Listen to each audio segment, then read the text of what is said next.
এই দোয়াটা শিখে নেন, ইনশাআল্লাহ আপনার জীবনের সমস্ত সংকট কেটে যাবে।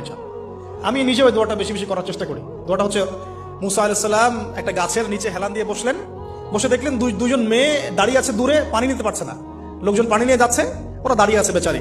মুসা আলাইহিস সালাম গিয়ে বললেন, কি সমস্যা আপনাদের? এটা নিয়ে আপনারা আবার মেয়েদের সাথে কথা বলার চেষ্টা করেন। ঠিক আছে, তো মাহারাম গায়রা মাহারাম মেনে চলে। তারা বললেন যে আমাদের বাবা অনেক বৃদ্ধ মানুষ, আমরা পানি নিতে পারি না যতক্ষণ না আমাদের কম পানি নিয়ে চলে যায়। মুসা আলাইহিস সালাম একটু বললাম না, ফিজিক্যালি খুব স্ট্রং ছিলেন, থাকে না বডি বিল্ডার, সামনে গিয়ে কথা বলে সরব পানি দিতে দাও, তখন মানুষ একটু মূল্যায়ন করে না। তো মুসা আলাইহিস সালাম এভাবে পানি নিয়ে দিলেন এবং বাছুরদেরকে পানি পান করালেন, করিয়ে গাছের নিচে এসে বসে আছেন। বসে বসে তিনি দোয়া করছেন, এই যে দোয়াটা তিনি দোয়া করছেন, রব্বি, একটা নেক কাজ করলেন না, মানুষের উপকার করলেন, নেক কাজ করে এসে গাছের নিচে বসে দোয়া করছে, আল্লাহ এখানে তো আমার খাবার পানি বাসস্থান কিছুই নাই, আমি কি করব? রব্বি ইন্নী লিমা আনজালতা ইলাইয়া মিন খায়রিন ফাকির, রব্বি ইন্নী লিমা আনজালতা ইলাইয়া মিন খায়রিন ফাকির।